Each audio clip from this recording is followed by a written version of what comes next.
Hello, everybody. Welcome back to Xbox Casuals, the Xbox podcast. I'm one of your hosts, Corey Deergan. Alongside me, as always, is the Orbital Drop Shock Trooper, Josh Finney.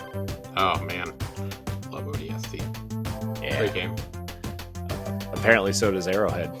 Apparently, so does Arrowhead, Microsoft, and Sony because they like making money. Yeah, that's also true. Yes. Oh, man. What a cool tease to lead into this show, man. I definitely did not expect that at the end of the latest Helldivers 2 for Xbox PC. Yeah, I did not either. I was like, I mean, we already thought Helldivers was ODST coded anyway, right? But like, yeah, man, now it's really ODST coded. What do we think the extent of this is? I mean, it's probably like the Killzone crossover they did, right, where it's just kind of like skins and maybe a banner or something, maybe a level. But the music played, and man, that looks eerily like New Mombasa. Yeah, I was thinking maybe there's like a level on Super Earth. Yeah, I was wondering maybe like a limited time event or something. Yeah, to celebrate it coming over. I think the cosmetics are forever, but I think maybe like a limited time map that they bring back every so often for Halo. Yeah, because man, Halo getting a lot of crossovers right now. Yeah, Fortnite. Yeah, it's a huge focus of the new Fortnite pass. First 2 pages are all Halo. We got energy sword cosmetics before we got lightsabers. That's true. That's wild to me. That's absolutely wild to me. But red and blue Spartans.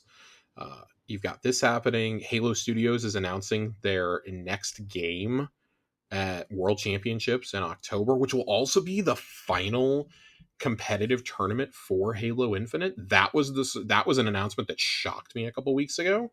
Now we haven't done a show since then, but man, you think that means we're gonna get Halo the remake early, or like multiplayer early or something? Like, I don't know. So from everything that I've heard about the remake, it's only the campaign. There is no multiplayer.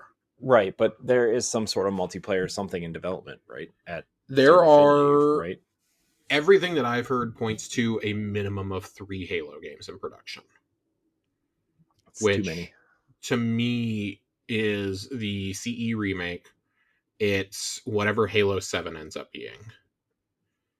And I would assume a multiplayer-only title at certain affinity. Mm-hmm. That they plan to actually truly update like Infinite was supposed to be. Mm-hmm. To me, that screams that this next year, because they've said that Infinite will not be the game for HCS next year, but it's still going to be a thing. Mm-hmm. And they'll announce plans at a later date. To me, that screams it's going to be Master Chief Collection for like a year and a half or so. Maybe you get 2 full seasons out of it because they bring it to PS5 and open it up to a whole new audience. Yeah, I was going to say maybe they bring it to PlayStation and they build off of that, right? So, but it's crazy that like a number of the players, and esports talk and all that, but like a number of the players that we've seen in the scene for like the last 10, 12 years, like most notable players, are probably all done after this.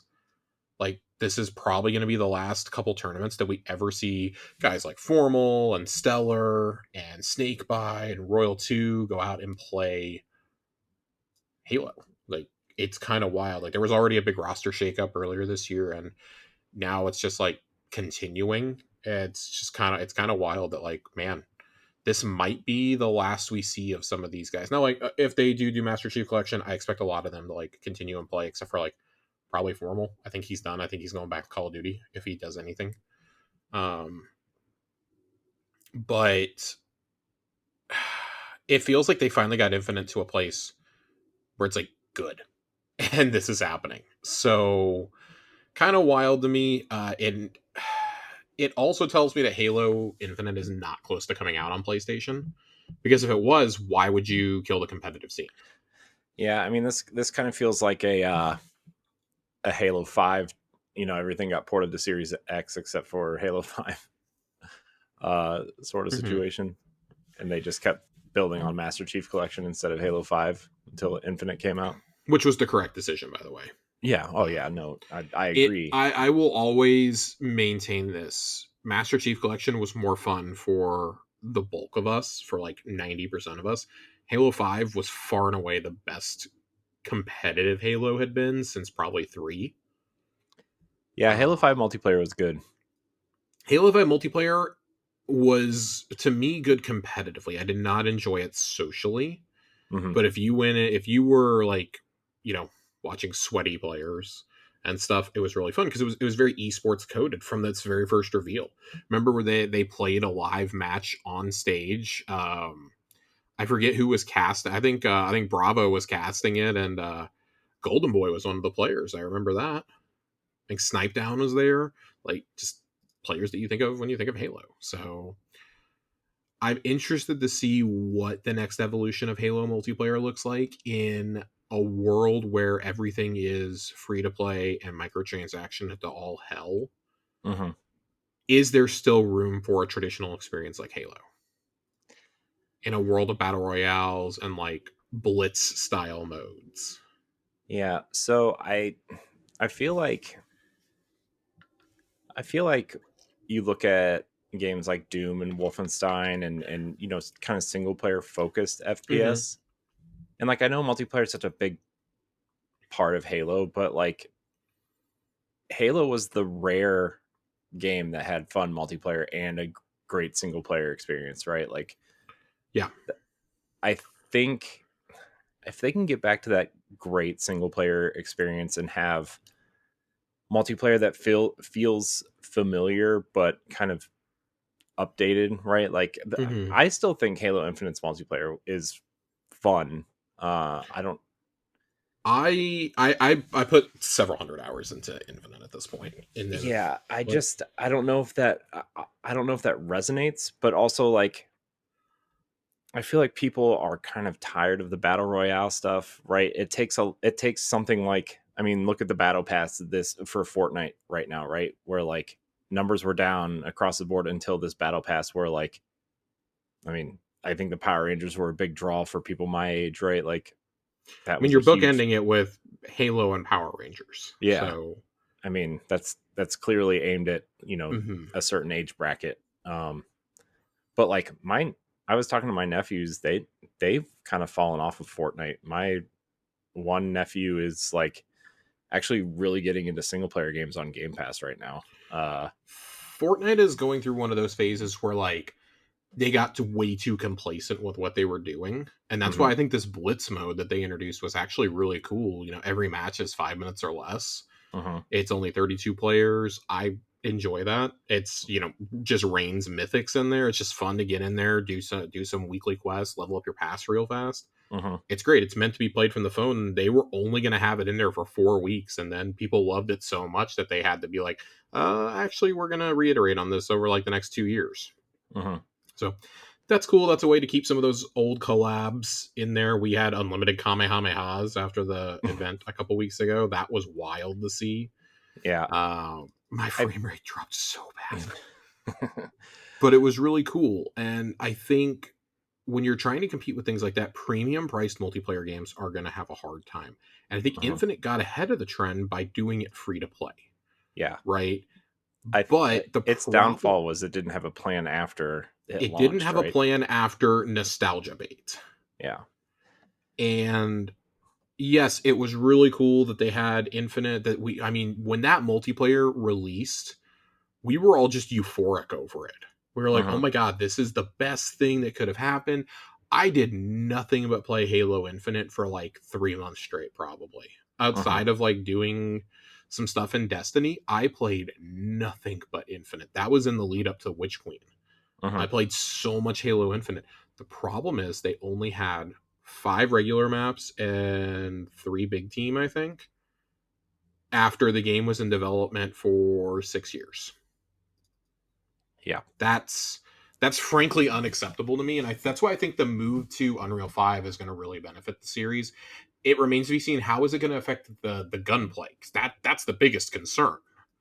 How's it going to affect the gunplay? That it will feel different in Unreal, but now you can have contract workers working on this franchise and working on these games. Whereas that was the biggest problem with Slipspace was you wanted contractors. bring them in on an 18-month contract, you're really not learning that engine until you've worked with it every day for like a year plus, if it's a proprietary engine. Right.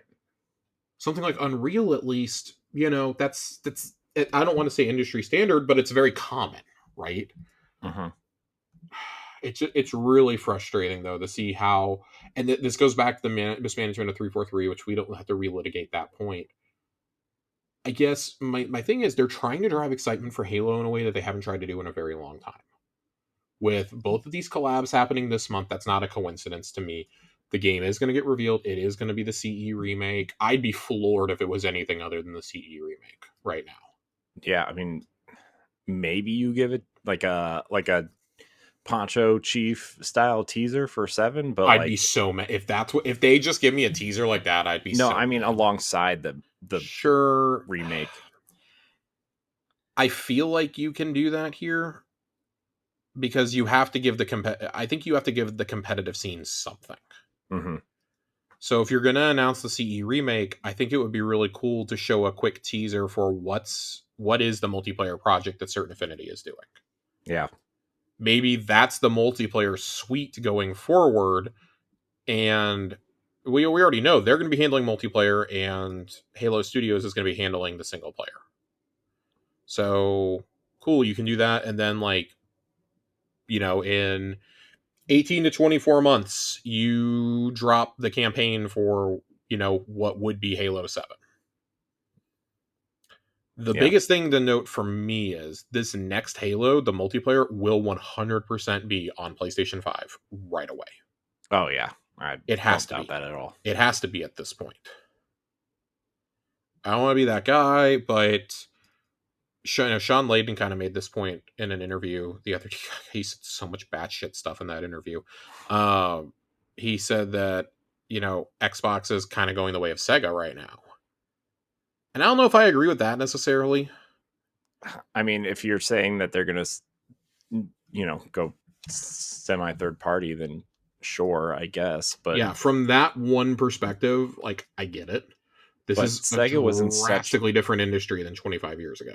Sega was in such financial trouble at that point too. Plus, people were waiting for the PS2 to come out, and Sega was struggling. I mean, they were trying everything under the sun, right? Look how many consoles they had that flopped and sold nothing. No matter what you think about the Xbox One and the Series X, they're still performing, even adjusted, significantly better than those were. Yeah, I mean, Sega's only successful console was the Genesis. Yep, it's literally their only successful console considered in the grand scheme of the 90s console. Successful is different from you liked it. Yeah, we love the Dreamcast. Oh man, Dreamcast is awesome. Dreamcast box right behind you. Yeah, it's right there. Yeah. Along with its successor right underneath it. Yep.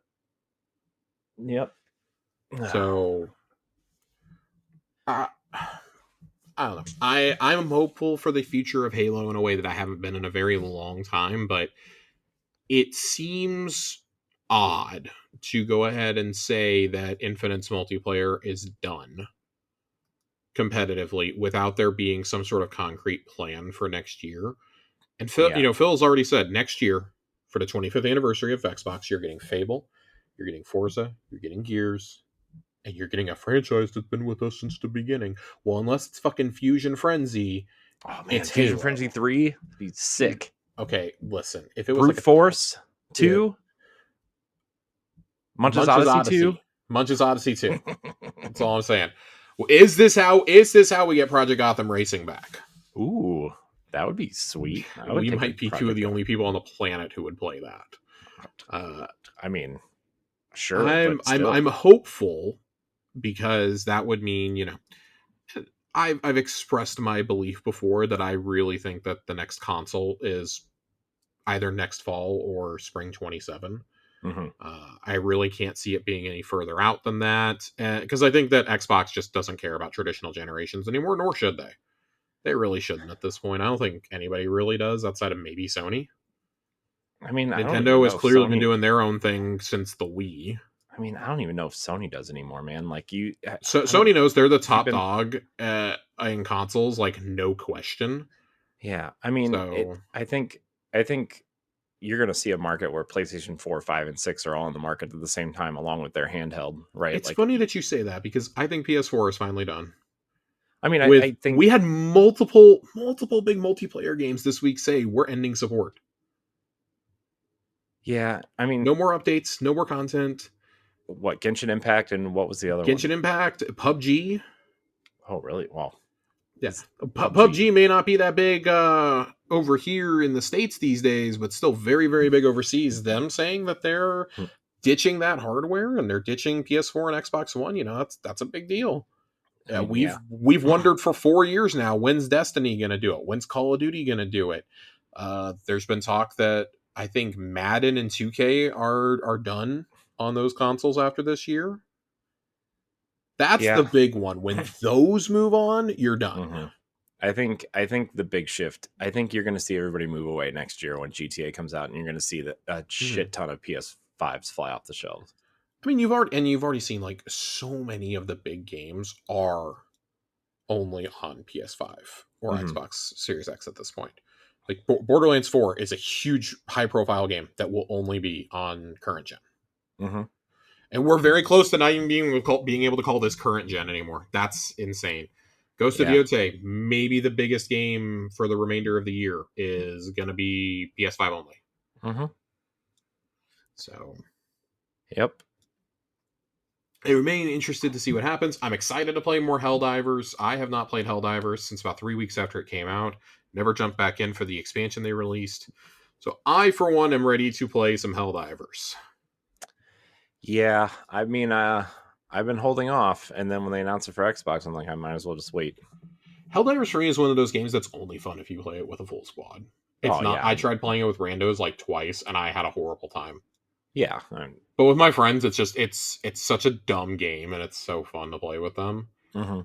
Well, I'm buying it for my nephews; they'll play it with me. So with Helldivers coming, though, I want to pose a question to you. What else do you think is coming? Multiple people came out and said this is just the first. Like, there are several PlayStation games that are going to be ported to Xbox in the coming months and, probably years. Yeah, I mean, I imagine your games as a service will be ported first. I mean, I wonder how many of those people are counting Marathon as one of those games. I mean, Marathon was already formally announced for Xbox. I mean, for God's sake, we can play the alpha on there. So I don't count that as one of those. These are specifically unannounced titles. Yeah, I've heard people that don't, like, I've heard tech people that are, like, talking about the AMD chips that are going in there. They were talking about, they're not game people, they're tech people, but like talking about how, PlayStation's going to put their multiplayer games on there. I'm like, yeah, well, I mean, I could see older games moving over. I mean, if you're thinking Ghost of Tsushima is going to come to Xbox, I think you're dead wrong, right? Or The Last of Us, or like even funny enough, I actually think that Ghost of Tsushima might be one of them because it's so many years old. I meant Ghost of Yotei. Not Ghost of Yotei. Nothing reasonable. Like Spider-Man Remastered, no reason why that can't I would say Spider-Man would actually be the first one to come over because of the Marvel money. For me, when that happens, the dam breaks. I think Returnal is going to be an early one.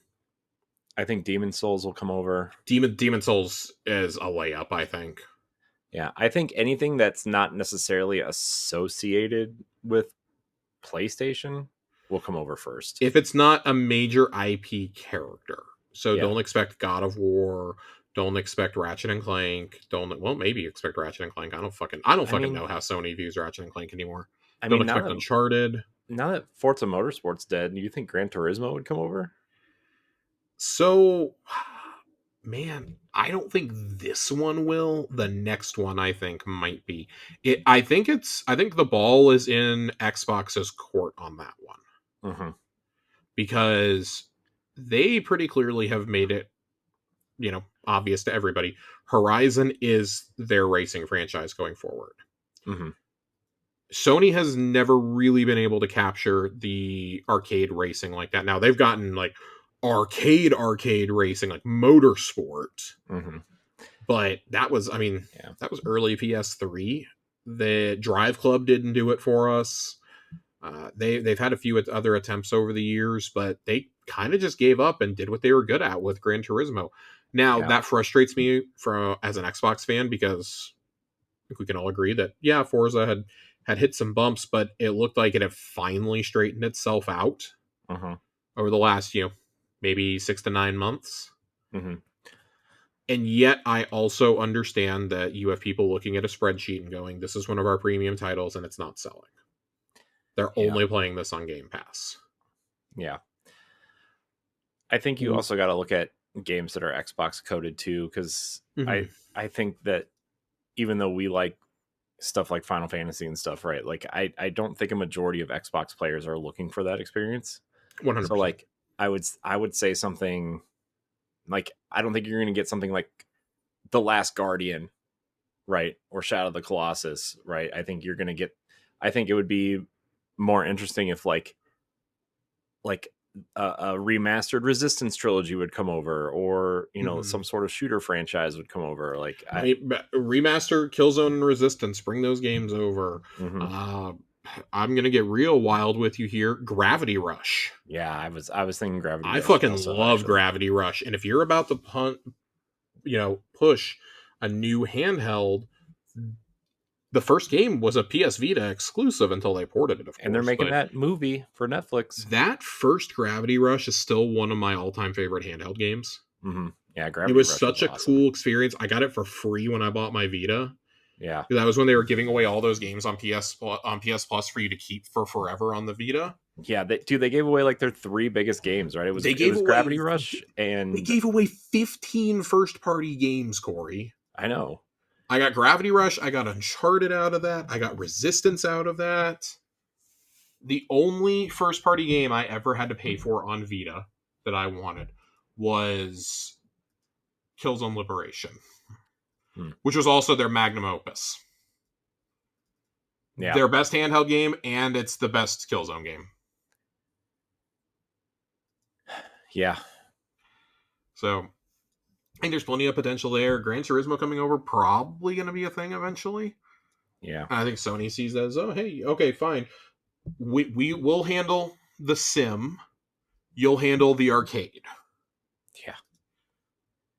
And I'm a little biased here, but I think that Horizon clears both regular Forza and Gran Turismo at this point. Oh, yeah. So I am ready for a new one, though. And that's 100% the Forza game we're getting. Obviously, it's the Forza game we're getting next year. So. Oh, yeah.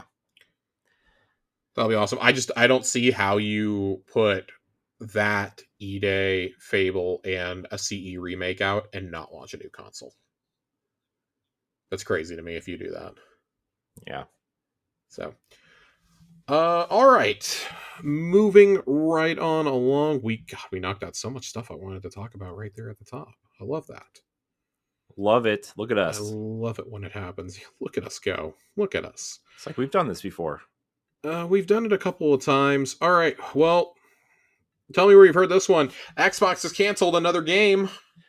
Oh, no. Xbox has canceled the long in development and long absent Contraband from Avalanche Studios. This game, of course, got announced back in 2021. It got leaked before that, I believe. I think we knew about this like a year before, maybe. And it got announced at the 2021 Game Showcase, and then we heard nothing about it after that. We did not hear a fucking word. We never saw gameplay from this. Nothing. And it's very funny to me that people are trying to romanticize this already. This is the same thing I cautioned about. Like, don't fall into the Redfall trap here, okay? Where, well, Redfall should have just been canceled. Well, if it had been, you guys, like Phil said, you guys would have crucified me for canceling an Arcane game. I was not aware there were so many people that were this dedicated to seeing the next game from the team behind Just Cause. Yeah. But that's crazy to me that came about a month to the day after the mass layoffs. And several third-party games got canceled. And we were like, oh, Contraband survived. We were very surprised.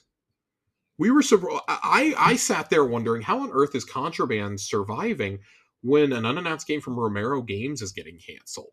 Right. And, well, we're seeing how that's playing out now. So not massively shocked here. Of course, Jason Schreier broke the news. Avalanche Studios put out a statement about this. Over the past several years, Avalanche Studios and Xbox Game Studios Publishing have collaborated on Contraband. Active development has stopped while we evaluate the project's future.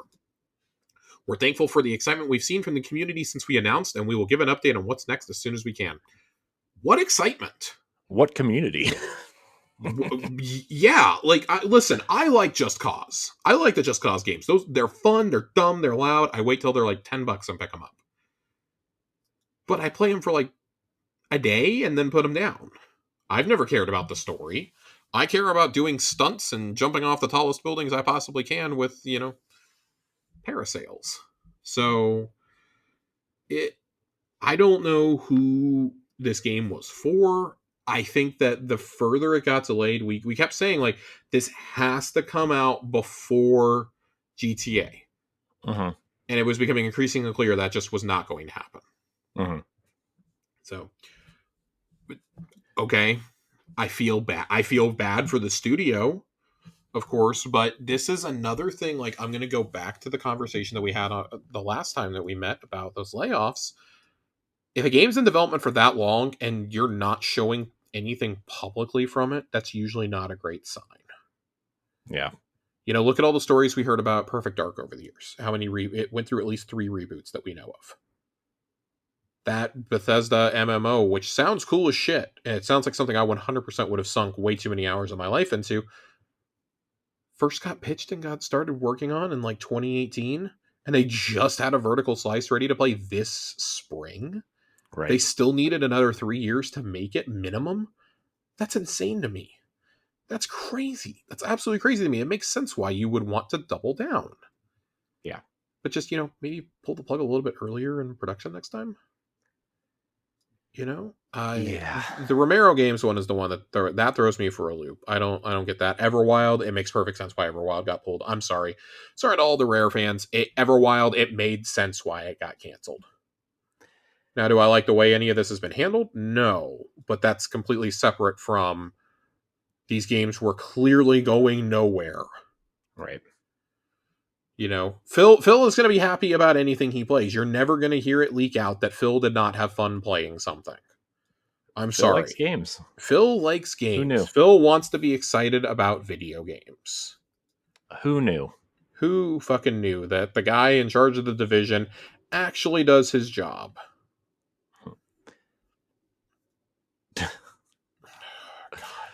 God. That happens, but right on the heels of it, or I guess right before, whatever, like, our stories are all mixed up. We haven't done a show like all summer.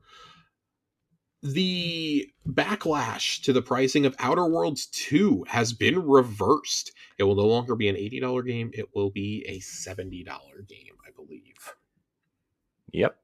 Not surprised there. I'm a little surprised, but also I'm a little surprised that they walked it back. Yeah.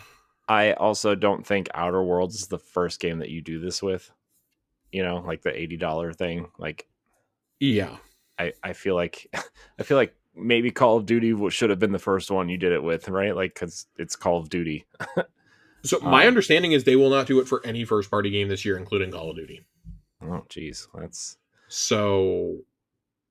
I'm curious to know what the first game is going to be with that price tag now. I mean, it's almost certainly Forza, right? It's either going to be Forza or Gears, right? I mean, do you do that for Fable? I don't think you can swing that with Gears or with Fable. I think the absolute anarchy that would unfold, I don't think you can. Forza, you can at least like semi-defend it and be like, well, it's a big multiplayer game. It's going to make more money than God anyways. It's going to be on all the platforms from day one. Mm-hmm. Gears, and Gears, I'm less certain on saying this, but I would guarantee you Fable is not on PlayStation on day one. Gears, yeah, I actually don't think any of those games next year will be on PlayStation day one. Except for maybe Forza. Forza will be. I'm becoming a believer that Gears will be, simply because Gears Remastered is coming out now, and that's clearly to reintroduce people to the series. It's coming to PlayStation for the first time also. Mm-hmm. That kind of screams we're going to put EA out there. But I don't know. I'm not sure. I feel like once we get to the point of Halo, Fable, and Gears are coming to the other platforms, then that's when, okay, like Forza Horizon 5, fine. That's a game that was 4 years old when it got ported over. Yeah. It's a little different when it's a day and date, long time IP. Mm-hmm. Like even Indiana Jones wasn't a day one. Yeah. It's kind of crazy to think that if they had just held off on those ports for like maybe a year tops, that those plans may never have gone forward.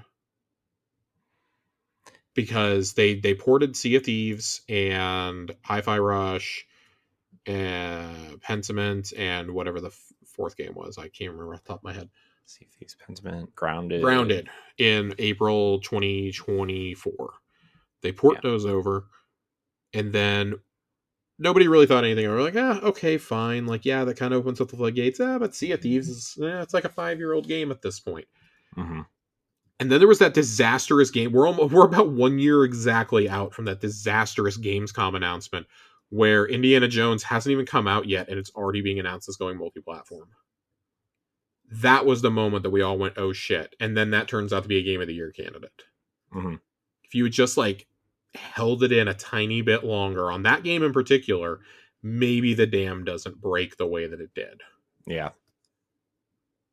So, like, we still haven't seen Avowed or South of Midnight come over. So, like, what's the timeline on exclusives? What's the moratorium period? Right. Outer Worlds 2, at least its first game was on PlayStation to begin with. Yeah. Like, what's the only Xbox exclusive game coming out this fall that like you can't play anywhere other than Xbox and PC? It's Keeper.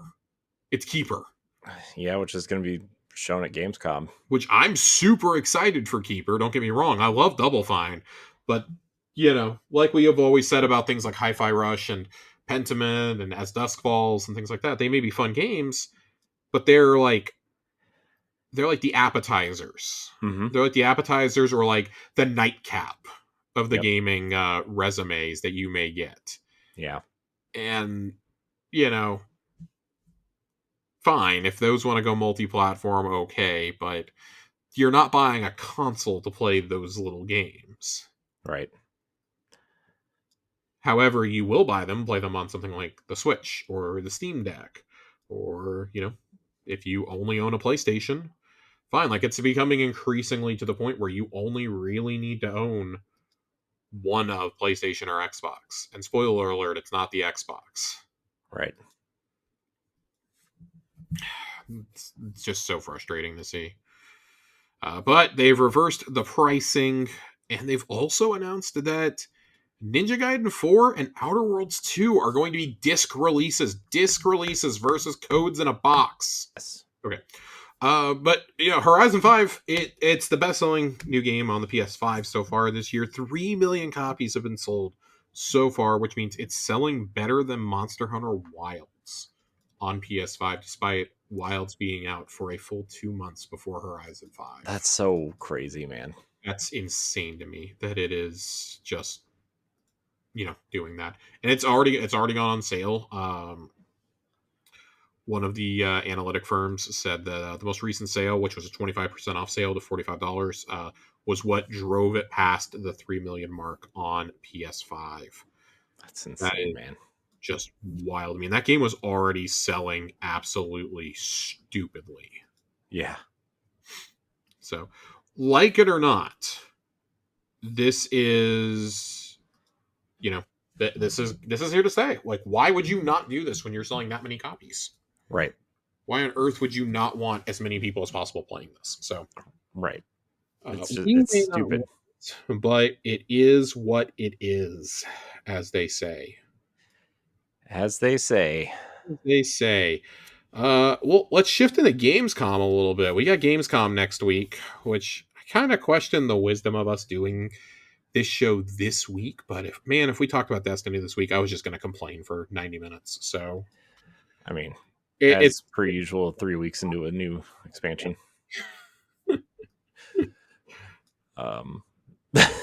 They have released what is going to be on their 2 streams. I really wish that their streams were just like better at things like this, but at least there are things to be shown this year, and it's not just a bunch of garbage.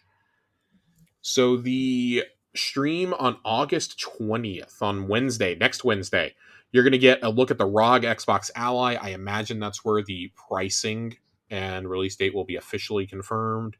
We pretty much know what it's going to be at this point, but I'm very, very, very interested to see the final USD pricing. Flight Sim is going to be there, or their featured games are Flight Sim, Dying Light, Keeper, World of Warcraft Midnight, Black Ops 7, and Grounded 2. In addition, they're also going to be showing Hotel Barcelona, Invincible versus Chronos, Final Fantasy VII Remake Intergrade, Outbound, Power Wash Sim 2, Star Sand Island, and of course the DLC for Indiana Jones and the Great Circle. I can't wait to see that. Giants. Oh, I can't wait. I don't want to see anything else. It's a standalone expansion. There was a great interview that IGN did with them, and we've got a little bit of MachineGames news coming up here in a minute. And then on Thursday, they're going to show Ninja Gaiden 4, which just had amazing, amazing previews.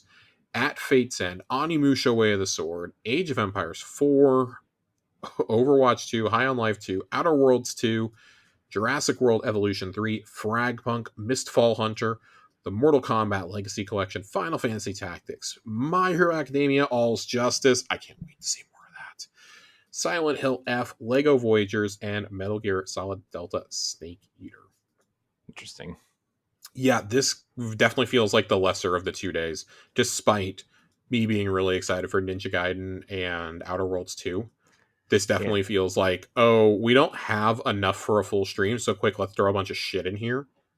Yeah, the fact that they're showing Metal Gear, though, that just seems like inherently a PlayStation thing. The marketing for this game has been so weird. It got revealed at a PlayStation showcase. It showed up at an Xbox one. Yeah. And an Xbox partner showcase. It showed up back at PlayStation, and now it's back at Xbox for Gamescom. And it comes out in 2 weeks. Konami's whoring this game out, man. Konami is hoping that people are interested. People are hoping people still care about Metal Gear after Kojima releases 2 games. Pretty much. I don't need to see any more of Outer Worlds 2 personally. I've seen more than enough of that game. I'm playing it. Same with Final Fantasy I feel like Tactics. we know what that game is, right? Yeah, we know. Dude, we just got an entire direct about it. Yeah. We don't need more. Just like, Wednesday at least, I would argue that's, outside of Invincible Versus, that's a pretty good lineup. Yeah. You'll never be able to convince me that that's a game that needed to be made.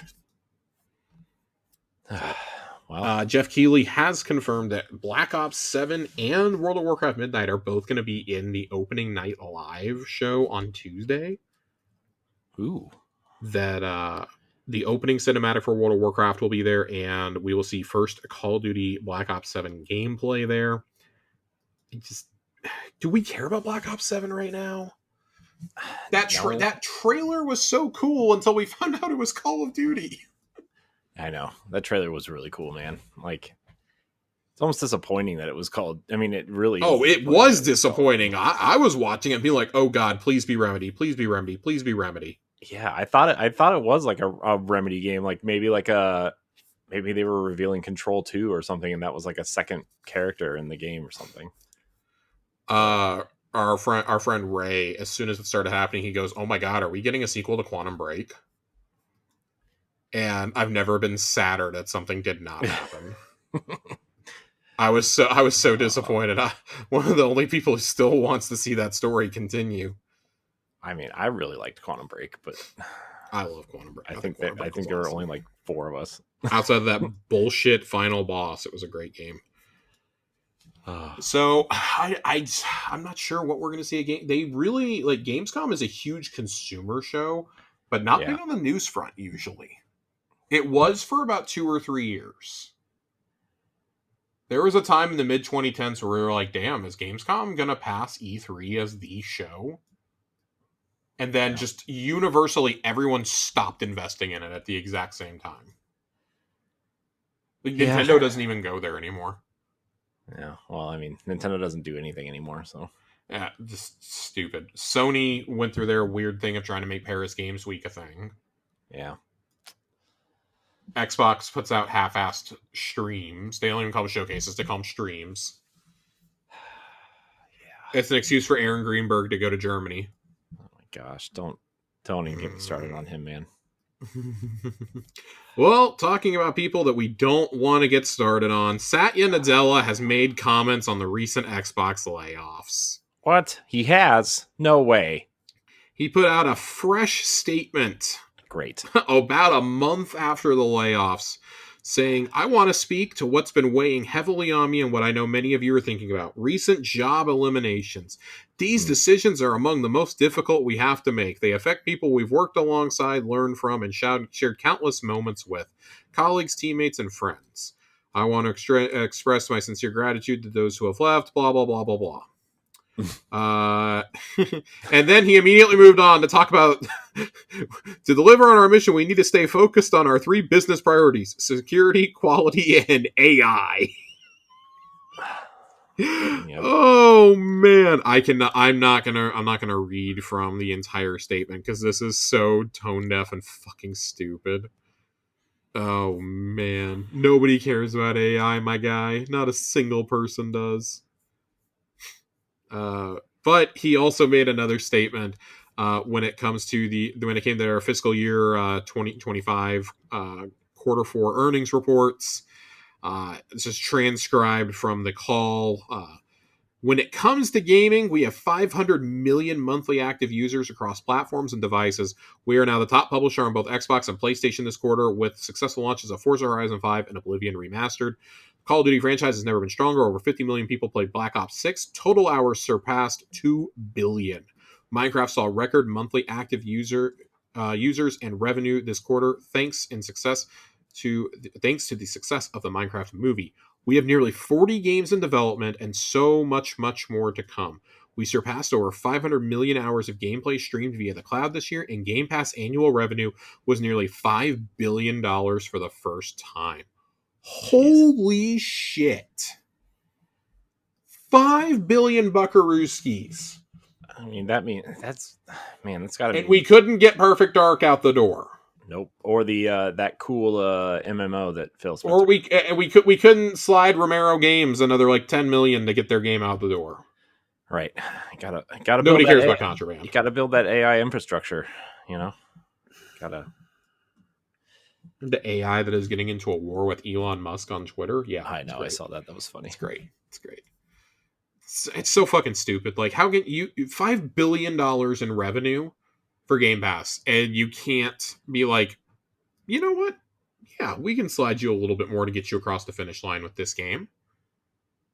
Right. I mean, they could have done that with they could have used like $1 billion to get like some of these games out the door, right? And still been fine. That's what we said. Like, instead of buying Activision Blizzard, maybe you should have, like, I don't know, invested in your own studios. Right. Instead of buying Call of Duty, invest in your own goddamn studios and, you know, beef up those teams, get more games out the door, invest in quality assurance, because your QA sucks. Your games are always releasing half-baked, or they need, like, major patches when they come out. I mean, most of their QA is AI now, so I know. They're never going to admit that. They got rid of the person in charge of family and child safety. That's great. That's a great move there, Satya. Oh boy, what a man! I want to. Also, if you're making $5 billion, I better not see a price increase anytime soon. Why do these companies make it so hard for us to just enjoy them? You know, like, oh my gosh, man! I don't know. Would you like to hear something else distressing? It's just never enough, man. It's never enough. I've got more distressing news for you, Corey. As of last Friday, Rod Fergusson has left Blizzard and Microsoft again. I know. Ed texted me. He's like, "You're not going to believe what just happened." I'm like, "What?" And he sent me the article. I'm like, "Oh my god, are you kidding me?" Yep. Yep. Dude, talent Rod is dropping Fergusson. like flies, man. Rod Fergusson, at least he left on his own terms and did not get fired. I will say that. But still, like, who's left? Sawyer and Todd Howard? I mean, I'm kind of okay with this, considering like Rod kind of was brought in at the 11th hour to save Diablo 4 as it was. He left the Coalition to go there and then ended up right back at Microsoft. I know, but who knows? I don't know where he's going to end up at. He's mean, probably going to end up having to go save Judas now. That's what I was going to say. I think he's going back to, what is it, Ghost Story Games now? Yeah, is he just going to keep bouncing between these 3 studios from now until the end of time? I really think Judas is having a hard time getting out the door, and I think 2K... Oh, it is. No, it is. Like, they canceled the BioShock 1 remaster and everything. I know. But Rod Fergusson posts on Blue Sky, after 5 years driving the Diablo franchise with 4 big launches, it's time to step away from Blizzard and Microsoft, sword in hand, and see what's next. I'm proud of what we built and excited for what's ahead for Diablo and for me. Phil Spencer followed up by saying, you brought strength, hellfire, and vision to one of gaming's most iconic franchises. Playing Diablo with you was a blast. Thanks for everything you gave to the game and the community. Man. No Gear 6, though. Come on, No Rob. Gear 6. No, I'm just kidding. No Gear 6. But is he going to Coalition to save Gear 6? I think it's very notable that he didn't just say that he's stepping away from Blizzard. He's stepping away from Microsoft. Mm-hmm. He's been God, dude, he's been with Microsoft, with the exception of when he left to go to it was Irrational that made Infinite, because right? he went and got BioShock Infinite out the door. Yeah, at the 11th hour, went and got that out the door and came right back to Microsoft. Then when Microsoft bought Black Tusk at the time, they hired him to run the studio and change it to the Coalition because they were working on a Gears game. And he headed up Gears 4 and 5 before stepping away. And Tactics, sort of. Yeah, he was like he was like an executive. Yeah, he was like the prognosticator of that. Splash damage was on stepped away to go do Diablo, and now he's stepping away yet again. And it is, I don't know where he's going to go. I mean, this dude could do anything he wants to. Has he worked on a bad game in the last 20 years? I mean, dude, look at the dude's resume. You got the entire Gears trilogy, the original. I mean, you've got the first 5 Gears games. You have the BioShock Infinite. You have Diablo 2 Resurrected, Diablo 4. I mean, that's quite a resume, man. I have to go. You want to know how far back in his resume I have to go to find a game that was not good? I have to go all the way back to 2002 and Bloodwake. Oh God, Bloodwake for Gearbox, right? Yeah, I have to go. No, Stormfront Studios. I have to go. The original Xbox boat game, right? Yep. Yeah. Yep. I have to go all the way back there to find a bad game that he worked on, because he did Counter-Strike for Xbox, Gears, Unreal Tournament 3, Gears 2, Shadow Complex, Infinity Blade, Gears 3, Infinity Blade 2. Oh, excuse me. We're really going back to 2011. Bulletstorm. Bulletstorm is that's not a bad game. It's a bad game compared to everything else on this list. I mean, it's not the best game on the list for sure, but it's Bulletstorm is like a gigantic black eye on an otherwise incredible resume. Oh my gosh, I remember I was so excited when that rumor started floating around that Bulletstorm characters were coming to Gears 3 multiplayer. Yep. I was like, yes, and then never did. And then I was like, yep. Bulletstorm's not really that fun, I guess. But we will miss you, Rod. Always look forward to whatever he's going to be working on. Yeah, great dude. Yep, I can only hope that he goes somewhere that is not a gigantic conglomerate and gets to do what he wants to do. Yeah. Man, I wonder where he ends up, man. I'm telling you, man, I feel like he's going to go get Judas out the door. That was my first thought when I heard that. I was like, well, he's going to go back to Ken Levine and get Judas out. Or maybe he's going to help Cloud Chamber get BioShock 4 out the door.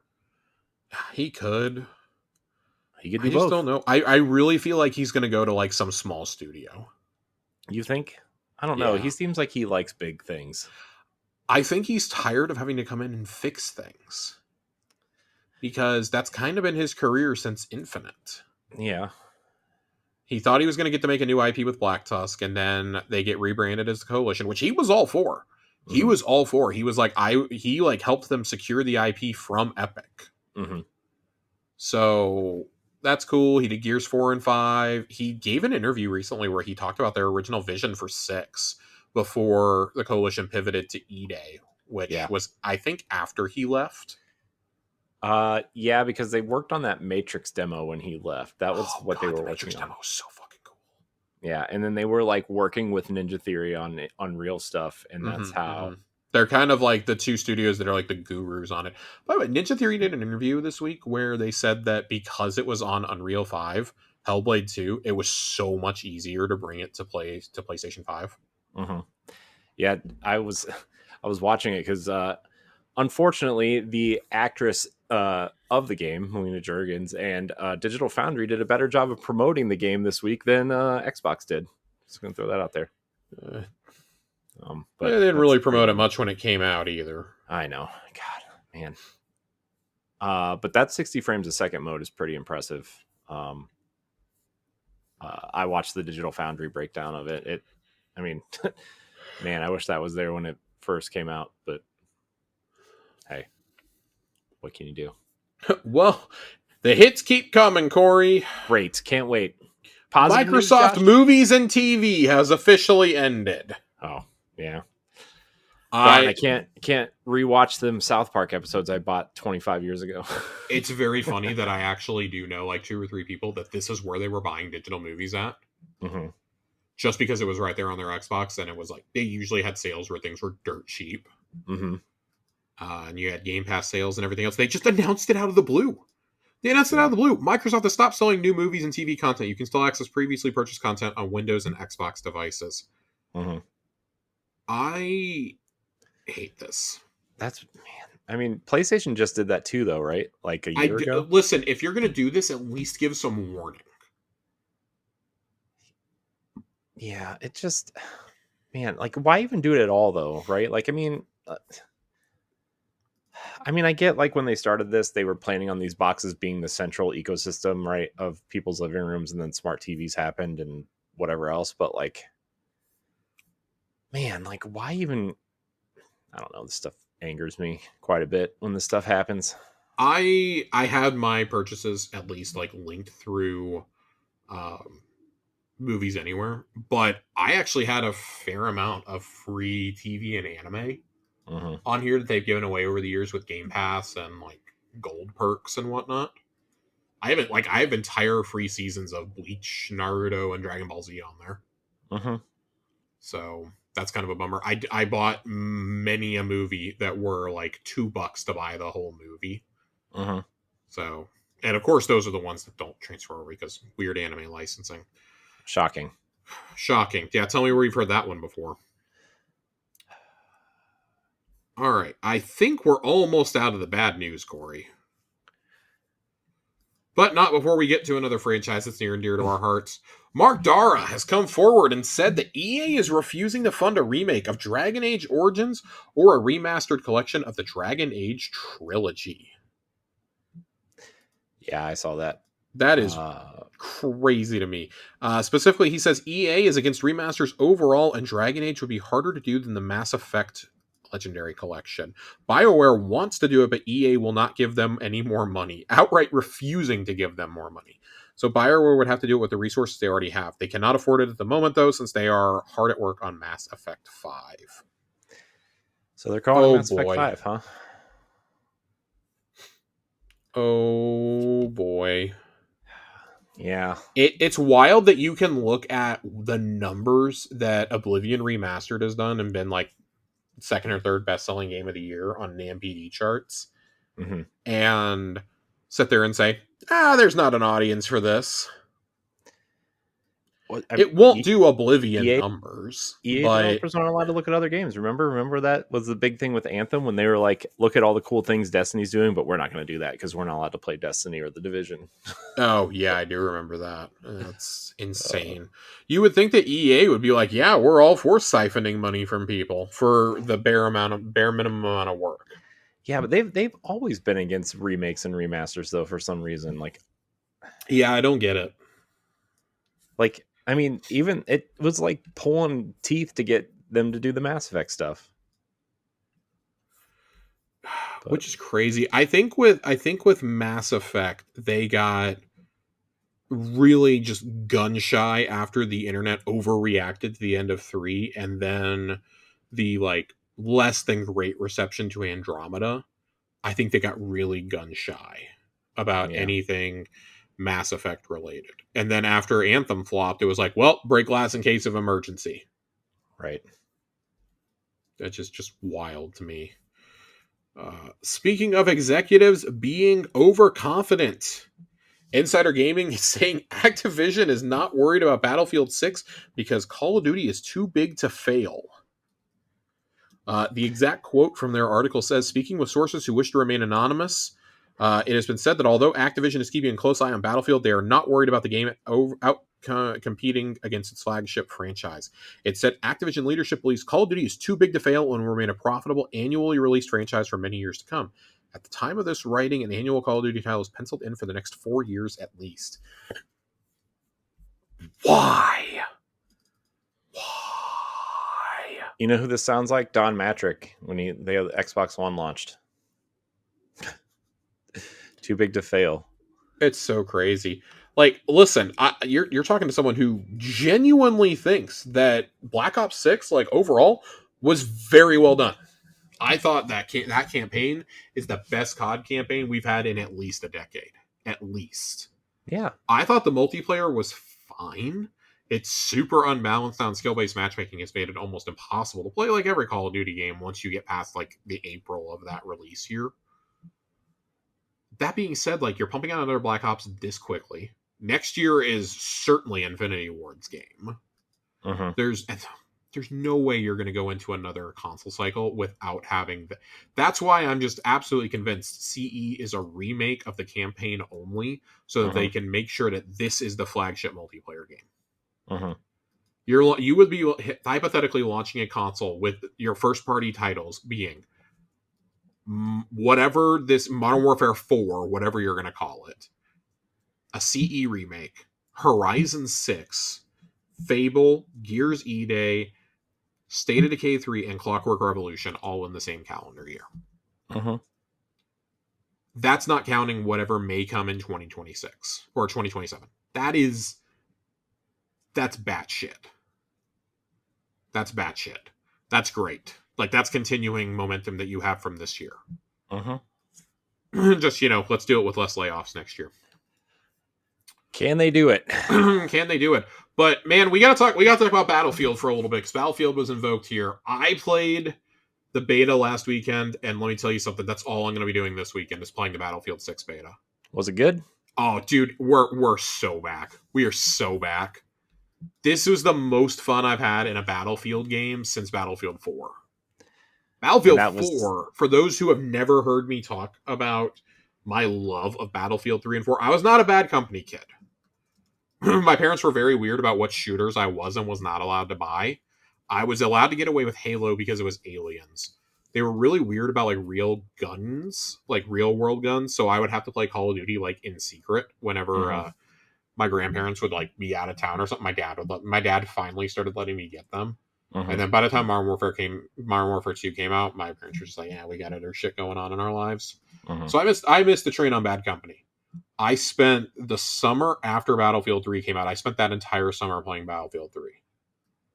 And that was so much fun that when Battlefield 4 came out as a launch title on the Xbox One, I think that's all I played for the first 6 months. Until Titanfall came out, probably, right?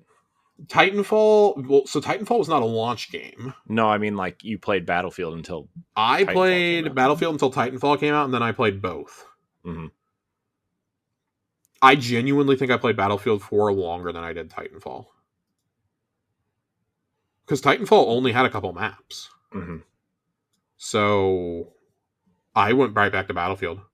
Because Battlefield had Siege of Shanghai, and that's one of the all-time greatest big team maps in any game ever. Mm-hmm. Those where you could bring the entire skyscraper down while people were fighting on it. That's crazy. I used to love doing that to troll people, and you would get all the credit for those kills. It was awesome. I got a lot of those same feelings playing Battlefield 6. Battlefield 6 truly feels like a return to form. I was not the biggest fan of Battlefield 1. I understood why people wanted it, but a World War I Battlefield game didn't do it for me. I never played Battlefield 5, which was a World War II game, I believe.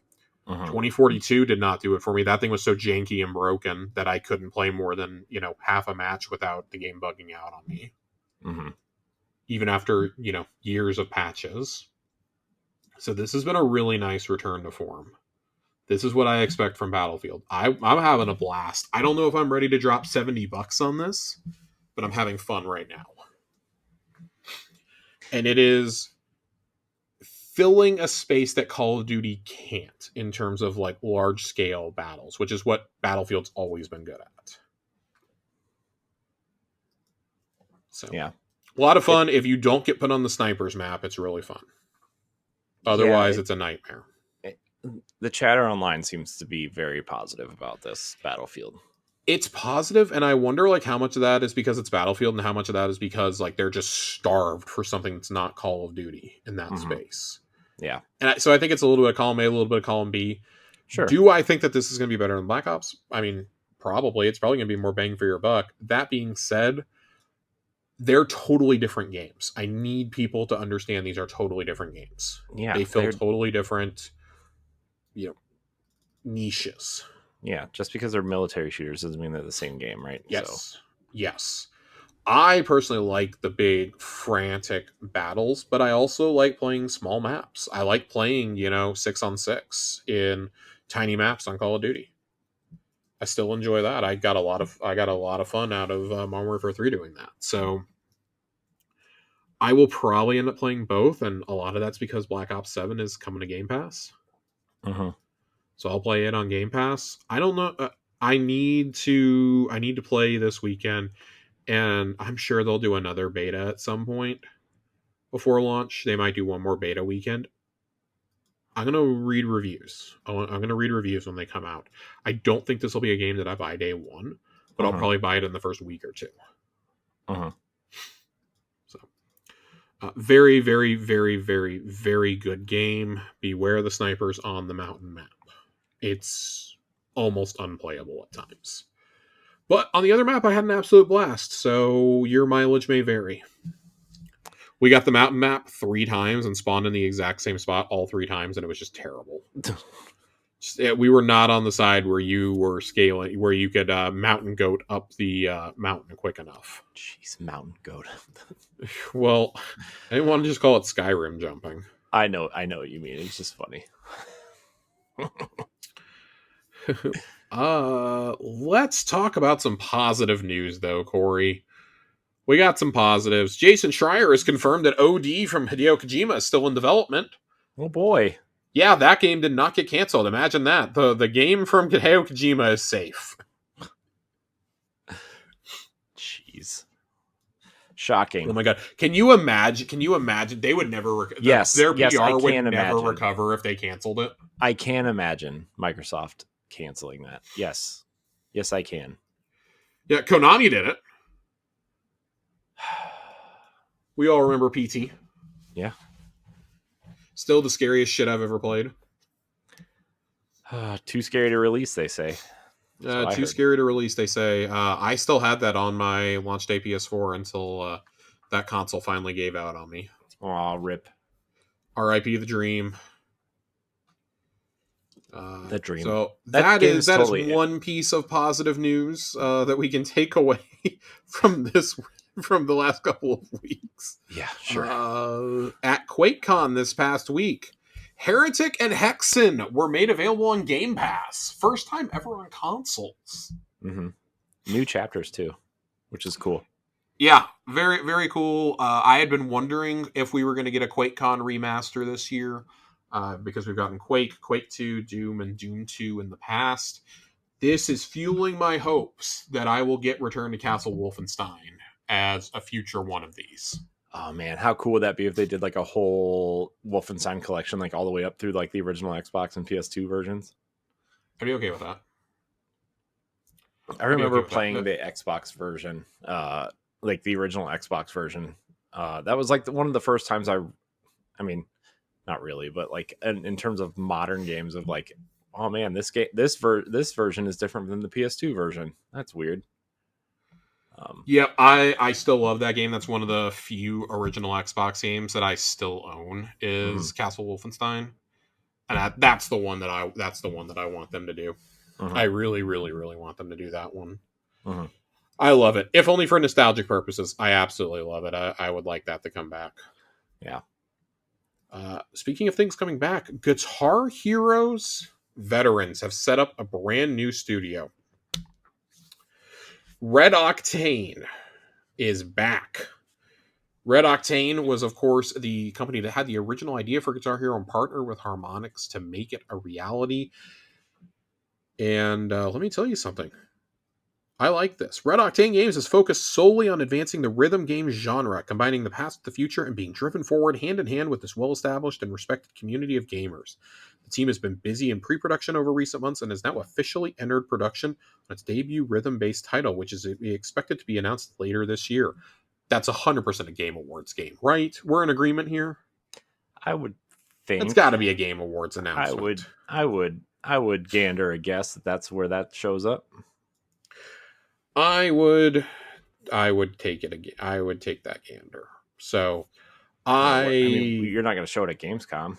No, it's not going to be at Gamescom. If it's at Gamescom, that would be a massive surprise, but I can't imagine you put out that statement and then say later this year and not promote that it's going to be at Gamescom. So, I mean, it could be. It could be, but to me, Game Awards is the most likely place for this show up. You'll have a lot of industry people in the room. They'll be excited to see it. The one thing that gives me pause is Red Octane is owned by Embracer. So, good luck. So this game will be canceled in 3 months. And they are working on multiple titles, supposedly, at Red Octane, not just one. But I will take any rhythm game that is not tied to Fortnite right now. You mean Fortnite Festival? You don't enjoy that? No. Not even a little bit. Grounded 2. That's the other game I've been playing lately. Grounded 2. It's a blast. It's better than the first game in every single possible way. Just the first game preview build is significantly better than Grounded 1 ever was. And I really liked Grounded 1. This game's awesome. 3 million players already across Xbox and Steam. That's awesome. Good for them. That is fantastic. Good for them. Good for Obsidian. It has climbed as high as number 9 in the US on the most played games on Xbox charts. Good for them. I'm so glad Obsidian seems to be producing and not shutting down. It had 1.9 million downloads in its first 3 days. Alenia Analytics also says specifically on Steam, Grounded 2 has sold over 600,000 copies. Jeez. Which is 1.25 times more than the first Grounded sold in the same time frame. Jeez. So, that's great. It's awesome. I love that, especially after they just, dropped it on us at the game showcase, and then, boom, early access 7 weeks later. Mm-hmm. It's great. I'm really, really, really digging this. The buggies add so much to the exploration of this game. All right, they added that, didn't they? Yeah, the buggies add a lot to the game. The exploration is better. The combat is better. The variety of enemies. I'm significantly more scared of scorpions than spiders. Yeah. Wait till 3 fucking scorpions pop up and just shit kick you together. It's great. There's bees. There's butterflies. You have to craft different types of armor to go into different biomes. That's cool. It's pretty great. I'm really, really enjoying Grounded 2 right now. That's good. Running with a squad, having a lot of fun. Highly, highly recommend to play it with friends. To me, this is a game that is going to soar pretty high once it leaves early access. I think it'll they'll get a reputation over time as they add more content. That's kind of what the first one did too. Mm-hmm. But I expect sales for this to keep climbing, and it probably helps that it's probably relatively cheap to make too. You can definitely tell a full studio was working on this though, and not just a team of 15 people like the first game. Right? Isn't Eidos Montreal helping them? Is Eidos Montreal is not helping; they are making it. Obsidian is the one helping. Okay. Obsidian's basically producing it. Eidos Montreal is doing pretty much all of the legwork. They already have a whole first year roadmap published. Yeah, I saw that. That's so cool. Sounds fantastic. Man, I'm so happy for them, man. I mean, Obsidian has been the best purchase that they have made by a long shot. By far. This is have they made a bad game yet? Under the Xbox banner? Outer Worlds 1 technically isn't an Xbox game, but it was a day one Game Pass game. I don't think that game was bad, though. The purchase. I count it. I mean, I don't think that game was bad, though. No, I'm saying, do we count it, though, because it was published by a private division? Yeah. So, yes. Outer Worlds, you had Grounded, you had Pentiment, which is a fucking masterpiece. You're about to have Outer Worlds 2, you have Grounded 2, you had Avowed, they are just cranking games. That Avowed might be, the quote-unquote worst game on this list, and that's still a solid 8.5 to me. Yeah. So, to me, that speaks of volumes. It just makes me really, really hope that they are the ones doing the next Fallout. Which we're getting the first look at Fallout Season 2 on opening night for Gamescom. I saw the poster. The poster! New Vegas, Corey! Man, sure didn't waste time revealing that, did they? Well, we've kind of known about it for a full year, so... I mean, I knew we knew, but If you haven't watched the first season... I don't know what to tell you. I mean, I watched half of it. I wasn't specifically talking about. No, I know. But yeah, if you're at home and you have not watched Fallout, please go watch Fallout. It's maybe my favorite video game adaptation. Bar's not very high though, Josh. Do what? I said the bar's not very high. It's getting higher. And it's going to keep getting higher because Kilter Films has signed on to produce a Wolfenstein live-action series for Amazon. I know. Now, why is this important? It's because this is the same production team making Fallout. Lisa Joy and Jonathan Nolan are doing the production for Fallout. They are executive producing this along with the Station 11 creator Patrick Somerville as the showrunner. Mm-hmm. Holy shit! I'm so excited about this. You know why else I'm really excited about this? Jerk Gustafson directed the Wolfenstein: A New Order reboot, and Indiana Jones and the Great Circle is also executive producing. This is going to be awesome. You know why else I'm excited about this, Josh, is because I think Amazon... This isn't their first foray into World War II or Nazi Germany, right? They did Man in the High Castle. I don't know if you remember watching that or not. Love Man in the High Castle. It was awesome. I love that show so much. Phenomenal book. Highly recommend the book. Book is definitely different than the TV series. Yeah, usually is. It's a little too timely right now, and I think Wolfenstein is very on the nose for a lot of what's happening in the world today. Yeah, so I'm very excited. Who's gonna play BJ Blazkowicz? John Alan Richardson. Alan Richardson. Let's go. Yeah, that would make that. Let's fucking go. Let's fucking go. Reacher's awesome. Reacher's great. I just watched season 3. I just finished it. I would really love to see him in that role. Yeah, me too. That would be. I mean, that's the perfect casting. My hope is that they're announcing this series so far in advance that maybe we can get Wolfenstein, the final part of that trilogy, released alongside this. Yeah. So you think that's their next? You think that's going to be their next project? I'm glad you asked me that because we have a story about MachineGames. It's like I set that up. The Xbox first-party team has released its latest financials confirming positive results for the developer. With those results, the group has commented on its features, saying that multiple projects are in development at the Swedish studio. With exciting new projects developed, MachineGames is optimistic about the future for both the company and the industry as a whole. That is what is translated from Swedish. What do we think? I mean, it's got to be in. I would say, listen, you've probably got 2, maybe 3 projects in development. We know they canceled something early last year. Yeah. My belief is, and I have nothing to back this up, just my absolute hunch is that they canceled a Quake reboot last year. That was my thing also, only because that Quake Champions, that multiplayer, PC multiplayer only game, didn't do very well as far as I saw. Yeah.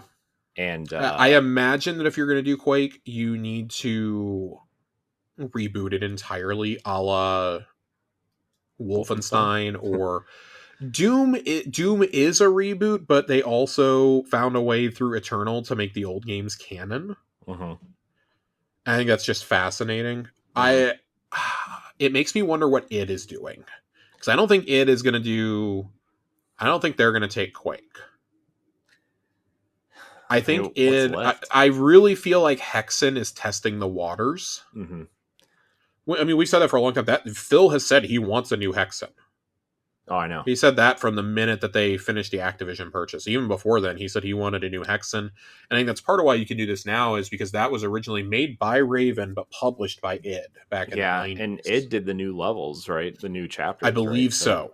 I believe so. I don't know exactly. I haven't looked enough into the game or played it yet, but I feel like you don't do that unless you're planning on making a new Hexen or Heretic, right? Like, I feel that way about Quake, though, because we got Quake 1 and 2 from MachineGames. MachineGames. Maybe this was one of the things they were working on, and it just got moved over to id, so they could go heads down on their projects. Yeah, I mean, I wonder. They did do an interview with IGN where they played real coy. IGN tried really getting them to answer if they were making a Great Circle sequel. And they dodged that question so much and said, we cannot talk about anything right now.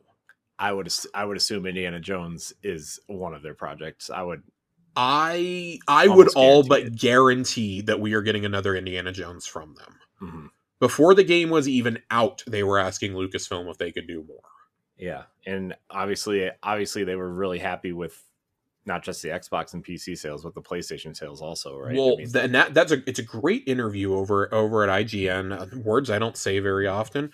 Great interview at IGN with a couple of the heads at MachineGames, including Jerk. I don't know if that's how you pronounce it. I'm sure it's pronounced Yerk and not Jerk, but it's spelled Jerk, so that's what I'm saying. We're American. Where he basically said that there were major features of that game that came together in like the final stretch. Like how you move around crouched and how things are like highlighted for you in the world was a feature that was added 4 months before launch. But like once it was there, that he's like, we had to fight for that to be in there. But everybody agreed it made the game better. So really, really good interview. That again, like they dodged like a motherfucker when they were asked if they were doing another one. Oh yeah, I'm sure they did.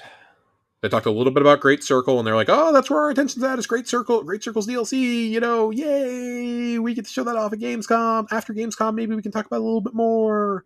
By the way, speaking of the Indiana Jones DLC, there's like a docu-series on Netflix or Amazon about the real Order of Giants. Interesting. Yeah. So it's like I didn't know it was a real thing, but apparently it's a real thing. So the other thing I like about this DLC is, I mean, like, so Indiana Jones is always like rooted in myth, which is fascinating to me. They have said that this DLC is not a sequel DLC. This is a DLC that takes place during the main game.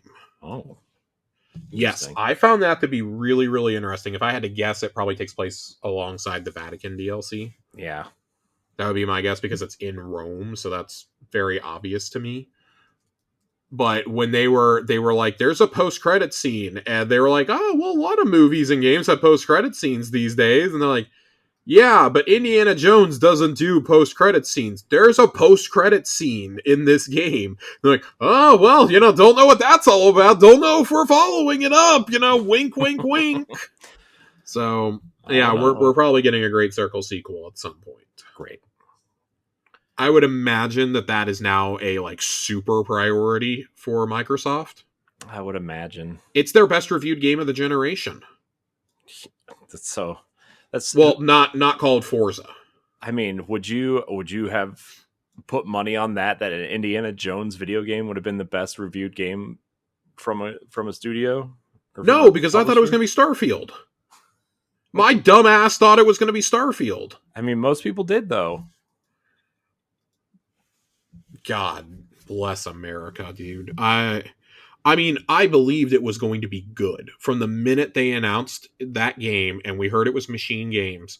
People were like, "Oh, I don't know, the Wolfenstein guys." I was like, "Dude, the Wolfenstein guys are making Indiana Jones. Let's go!" Yeah, the only thing I was skeptical about was it being the first-person mode, or like a. I want to note, I was a believer on this show here that this was going to work. I was a believer. Yeah, but also that's just me. I would rather play a third person game, and that's just a preference. It's not a quality. Anytime I have an opportunity to play first person, I try to, with the exception of Grounded, because I like the expanded field of view. But I can't wait. Listen, I'll play a Wolfenstein 3. I'm infinitely more excited for another Indiana Jones or a Quake reboot, though. Yeah, I feel like we've been waiting so long since for Wolfenstein, and we haven't fought Mecha Hitler yet. We have been waiting, but if the wait resulted in us getting Indiana Jones instead, I mean, I'm okay with that. Yeah. So, and MachineGames has said repeatedly, they want to be able to move on to doing new IPs. They made New Order to prove themselves. Mm-hmm. And they've proven themselves. Just like I think that Doom After Dark Ages is going to retire for a little bit. I think it needs to. I think God, dude, I want a new id IP so badly. What if id made an ODST style game? You mean we floated this back when the purchases were happening of the studios. Like, what would happen if you gave some of these properties that are studios? I would love to see id's take on Halo or Gears. Dude, you know what would be really interesting, honestly? If they made id instead of the Coalition, I agree. No, if id made like a Halo game and did like a super prequel on like the Spartan ones. You know what? I would love to see them do a Halo game, but it's Contact Harvest. It's the outbreak of the war. Mm-hmm. You play as a young Sergeant Johnson. Mm-hmm. That'd be cool. That would be really cool. That would be really, really dope. I think there's some very, very unique things you could do. You could follow an elite soldier during the Covenant Civil War. The campaign takes place over the course of 36 hours or something, and it ends with you joining being one of the elites freed by the Arbiter and Johnson. Mm-hmm. How cool could that be? There's a lot of things you could do there. I would like to see some of these properties be handed off to other studios within the conglomerate so that you can make fresh ideas. Yep. Now, I know that's a little bit hard when you have a studio literally called Halo Studios. But if you're already doing it with certain affinity, why not let somebody do a one-off? Yeah. I would love to see a horror-based Halo game. Would be so cool. Oh, dude, imagine you're just playing as a generic Marine or ODST troop and it's in the middle of a flood invasion. Yeah. And you're kind of by yourself. Yeah. That would be really fucking cool. Almost like a Stalker meets Metro sort of thing. Yeah, you could do some really, really cool things. Hey, yeah, Satya, Phil, we're here. We're here. We got ideas for you, buddy. Yeah, you can have them for free. We just want an acknowledgement in the credits that we saved Xbox. Yeah, you don't have to pay us, so you don't have to lay us off. It's true. Pay for AI. Yeah. Please don't lay us off. Free human ideas here, everybody. Free human ideas. Well, in other good news, Ninja Gaiden 4 got a bunch of previews last week. And let me tell you something. We have confirmation this is going to run at 120 frames on Series X. Mm-hmm. This is silly. You can pick between 60 and 120 frame modes, depending on if you want graphics or high performance. That is absolutely silly. On Series S, you can only do 60 frames. Oh no. Only. But I think when you're targeting that as a baseline, that'll give you a smoother experience on a budget console. Also makes me believe that it'll probably come to the Switch 2 eventually. Yeah. There's at least a non-zero chance that it comes over. That was the other thing I was going to bring up with Gamescom is, do we think that as part of the Keeleys, we're going to get some other port announcements? Mm-mm. You don't think there's going to be any other port announcements? To PlayStation? PlayStation or the Switch? I don't think you'll see Switch announcements. I think Nintendo wants that. Plus, I've been hearing some things about Switch 2 dev kits that would make you definitely say no. You're not getting any Xbox games on Switch this year. I could see some Switch, or I could see some Xbox games being ported to PlayStation at the key. To me, the two most obvious are South of Midnight and Avowed. Yeah, I mean, those are the two layups as far as I'm concerned. I mean, what else? What would be left? Oh, you know what's going to be shown there though that could also be ported to PS5 would be Flight Simulator. Flight Sim is definitely one I would consider, especially because of the PS5 Pro. Mm-hmm. I'm waiting for the Megaton of Starfield. Yeah, the rumor of that, though, right, is that it's going to drop on PlayStation with that second DLC that's coming out next year. Yeah, so that might be a game. From everything that I heard, the DLC was supposed to be this fall. It got pushed to next year, and as a result, the port got pushed with it. Mm-hmm. Which is good, because if it's anything like Shattered Space, you can't release it. It was so helplessly broken. It's actually insane. Like, I had more trouble with that DLC installed than I did with the base game. I can't believe that was that bad. It was that bad. My map was completely unusable in the expansion. Specifically in the expansion area. That's such a bummer, The story is bad. It's not good. I was so bummed out. I was so bummed by that game. But I'm hopeful that, maybe they'll fix it eventually. But, I mean, if a game takes you 2-3 years to fix it, then it should never come out at all. That's my personal opinion. I mean, Cyberpunk. Look at Cyberpunk, right? I mean, Cyberpunk at least worked, though. Like, here's the thing about Cyberpunk. Cyberpunk could not be played on PlayStation 4 or on Xbox One. But on PC and on the Series consoles and on PS5, it was at least playable. And I'm not going to lie, that story was nowhere near as bad as the shit we got in Starfield. And I mostly enjoyed the main story of Starfield. But you did not have the connection with companions like you did. You only got 4 of them in Cyberpunk also, but they were just significantly better. Those storylines were, and I mean, it's a CD Projekt game. And then Phantom Liberty, look how good Phantom Liberty was. Phantom Liberty was my game of the year that year. Mm-hmm. So, yeah. A DLC has to be good when 40% of players have bought it. I mean, yeah. I've been tempted to pick it up again on the Switch, but I'm waiting until I get a Steam Deck, and then I'm going to buy it again. Because I want to play it on the go, and I do not believe it's a Play Anywhere game. It is not. So there's Switch 2, man. I want to buy it on Steam so that when I inevitably have a desktop, I can just mod the shit out of it. No, I know. I get it. I understand. I don't... Those are kind of the big ones that are left, really. Anything Halo.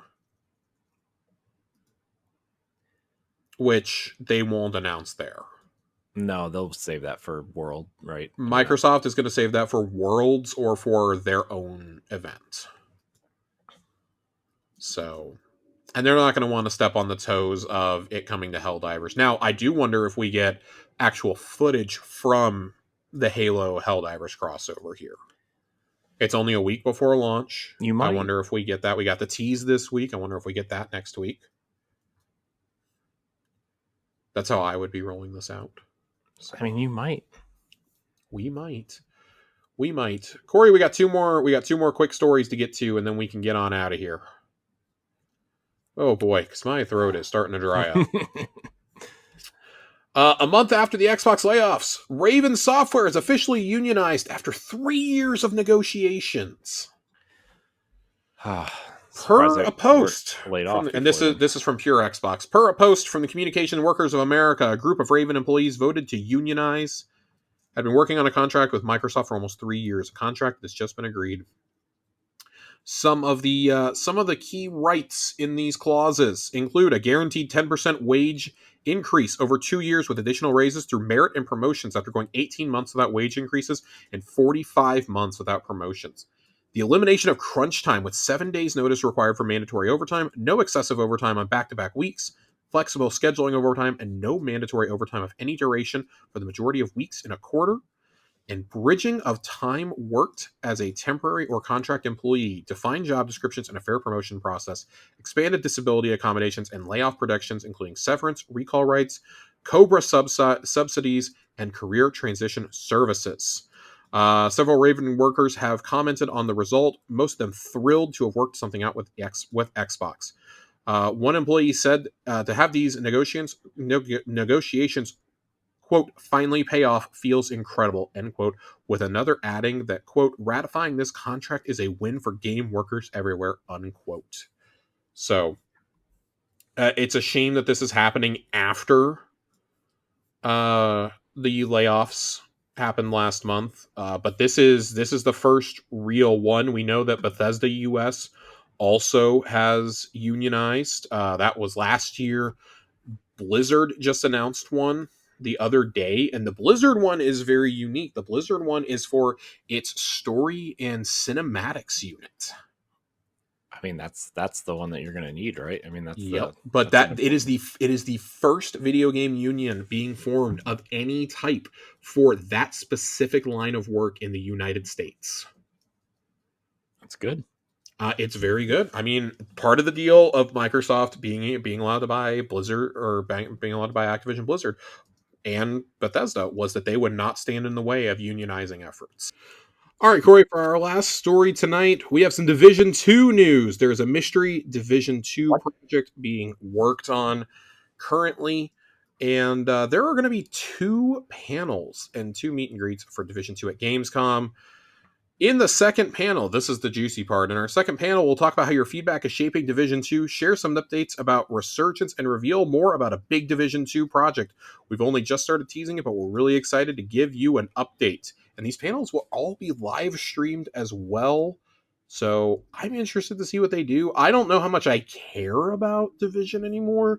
I went back and I never finished Warlords of New York, and I went back and started playing that when it came to Game Pass, and made it most of the way through there and just haven't finished it. Uh-huh.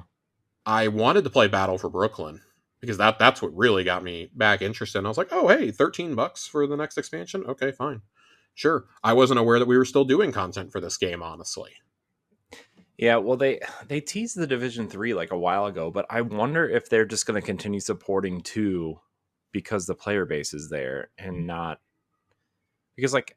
They might. How excited would you be for Division 3, right? I mean, it's the same. I think it's the same thing we talk about with Destiny, right? If it was in a new location, I'd be more excited. But also, I think, like, given real world events that have happened since Division 2 came out in 2018, 2019, I don't know how much I'd want to go see another one. Yeah. I really don't know if I'd want to play another game about the downfall of America and a worldwide pandemic. Yeah. I mean, the only president.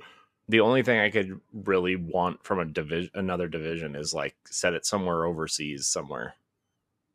Yeah. Like that would be the only thing that would be like semi interesting.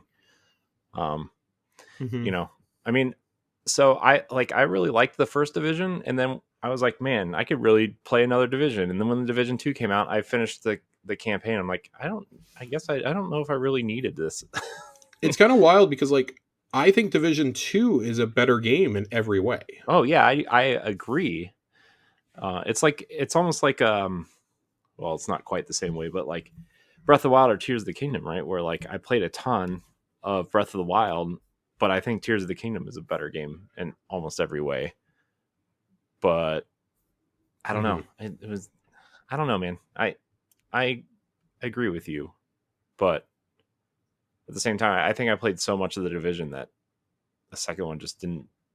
I don't know. It didn't click with me. I guess I finished it. I finished the campaign, at least the first campaign. But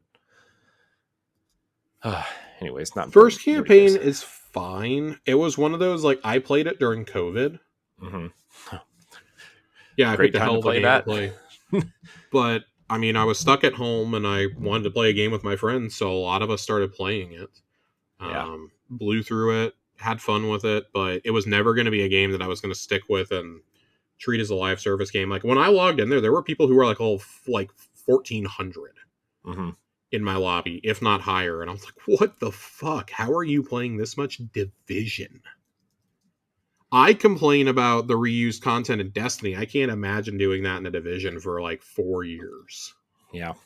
That's wild to me. I mean, my friend Mitch still plays the Division he plays it by himself, and he plays it like, I mean, he plays that and Destiny are like the only two games he plays. I don't understand that. Um, I don't understand that, man. But hey, if you're excited for Division, sound off, because I don't know anyone who is. I was unaware that Resurgence was still happening. I know they canceled one of the Division spinoffs at one point, whatever that free-to-play game was. Homeland, the one that was supposed to be like the Battle Royale or something. Heartland. Yeah. Like I remember they did yeah. the closed beta for it. Mm-hmm. And they were like, "Oh yeah, we're gonna take your feedback back." And then like a week and a half later, they just canceled it out of nowhere. Yeah, well, that's when they canceled like a bunch of things though, because they canceled that Ghost Recon 1, 2. Will the Sands of Time remake ever come out, Corey? Don't get me started on that. Maybe. The one that they swore was ready to be released back in summer 2020, and we still have not seen it. I mean, it's that and like that Splinter Cell remake they said was coming out too. That the Splinter Cell remake, and there was one other one. What was they had one other game. Like a remake or just like a Beyond Good and Evil 2. Duh. Yeah, that's which we've only heard about for like 20 years. Yeah, that's not coming out. No, never.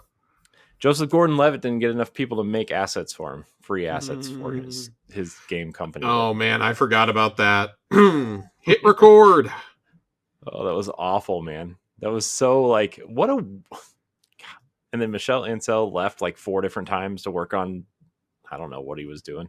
Well, and then he left the industry altogether because he's a creep. Yeah, he's a weirdo.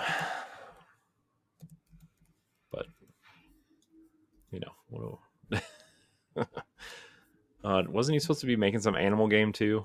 What was that game he was supposed to be making? Wild. Yeah, Wild got canceled because I was so excited for that. I remember they talk about things that were shown at Gamescom past. That was shown in 2013 or 2014 at Gamescom. I got so excited. It was supposed to be a PS4 exclusive that I was like, all right, I'm buying a PS4 for this game. Genuinely. And then it never came out. I was so bummed that it never came out. Well, then, I mean, PlayStation was trying to do something like that too, right? They were making Africa with a K. Yeah, well, Sony bought the rights to this game. They were going to publish Wild. Yeah. And it never happened. And then Ansel left because he wanted to go work on a wildlife sanctuary. Great. Toxic leadership, this and that, blah, blah, blah. He was being investigated, but it's baseless. And he called it specifically fake news. We know what kind of things come with that phrase. He is consulting on a new Rayman game at Ubisoft Milan. Man, sure he is. Sure, Rayman will come out too, right next to Child of Light 2, and God, dude, I miss Child of Light. Child of Light was so fucking good. What was the other one? This Valiant Hearts. Valiant Hearts. Valiant Hearts was so good. Don't give me hope, Josh. Nope, I would gladly. Child of Light, I never got to finish because the game auto-saved like crazy, and it auto-saved when I had like half a heart of health right before I got to a boss. So like it's literally impossible to complete, and you can't go back at all. So yeah, that game's totally worked for me. I mean, That's a shame. I was so close to the end too. I was probably like 80-85% of the way done with it. Still one of my favorite games of the last generation. That game is great. Ubisoft really did have an awesome run with their smaller games. They did. Because you had Child of Light, you had Valiant Hearts, you had... I'm counting Rayman Legends as a smaller game. I mean, yeah. Rayman Legends is awesome. Arguably the best Rayman game, and then they just never made another one. I mean, the UbiArts games were all great. The UbiArts games, Mario Rabbids. Yeah. That first one was awesome. I never played the sequel, but the first one was awesome. I spent so much time on that first one. The second one was okay. I think the free roam stuff they added to it was a little bit... They should have just kept the grid-based stuff, but... they did that Starlink game, which is like the best Star Fox game since N64, I would say. Mm-hmm. That Toys to Life thing. Oh, Starlink. And then they're like, oh, never mind. You can just buy all the ships digitally. I only decided to play Starlink because it came with an R-Wing if you bought it on the Switch, and that was the only way to play that game as far as I was concerned. That's the only reason why I played it. Mm-hmm. Literally the only reason why I played it. I never finished it, but I have the R-Wing in my amiibo tub. I just wanted an R-Wing for my shelf, honestly. Yeah. I finished the Star Fox campaign, and I was like, I'm done. I'm good. It was rather well done. Yeah. I just didn't care about anything else, but the Fox stuff was great. Yeah, I think the Star Fox stuff was genuinely great. Nintendo, take note. Give us a real Star Fox game. No, along with an F-Zero sequel, please. Smile. Platinum Games is going to make it another Star Fox. Can I please get Golden Sun? You're getting Chibi Robo next week. I don't give a fuck about Chibi Robo. Where's Golden Sun 4? Right there with Kid Icarus 3, man. Right there with F-Zero GX 2. Yep, they're all just hanging out alongside. God, dude, I was so happy and so mad at the same time seeing GX get revealed for the GameCube library from day one. I was like, oh my god, they put this, Wind Waker, and the Superior Soul Calibur 2 are all three the launch titles for this. This is custom made for me. Yeah, and they're taunting me. They're spitting in my face, Corey. Yeah. Oh man, the stuff they put out after those though. That was when they had that really interesting collaboration with like Sega and Bandai Namco about a lot of stuff. Yeah. They made arcade cabinets for F-Zero and for Mario Kart. Yeah. Yeah. And they still have those at one of our local arcades. I know. There's one at, not the Chuck E. Cheese by us, but there's a Mario Kart one at a Chuck E. Cheese down the road from us. The thing I kept hoping they would get was Fireteam Raven. I really wanted to play that, but it's a Dave & Buster's exclusive, I've been informed. It's not. It's at our Chuck E. Cheese. Oh, the exclusivity is broken then. My son and I play it. It came when it first got released. It was a big deal that they did this partnership with Dave & Buster's. I remember that. Yeah, it's pretty good, man. They also have a Killer Instinct cabinet for the Killer Instinct reboot from 2013. Mm-hmm. That's very cool also to see in person and play. They have a Cuphead machine. I'm hoping that they get Hollow Knight at some point. I want them to make a Hollow Knight one. They do make they have a Killer Queen one also. That's an 8-player board. Mm-hmm. That's cool. But I could sit here and wax poetic about arcades all night. Corey, are you playing anything interesting? I covered mine during the show. I mean, I got back into Fortnite for reasons. Them pesky Power Rangers. Yeah, I like them Power Rangers. Of course, you can buy, the main 5, but the one everybody wants is tied to the Battle Pass. So, sure, gotta grind that out.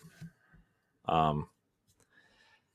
don't know, man. I'm in this weird rut of like, I don't know what to play. I'm not feeling anything, and it kind of sucks, but I don't know. Something will grab me soon, I think.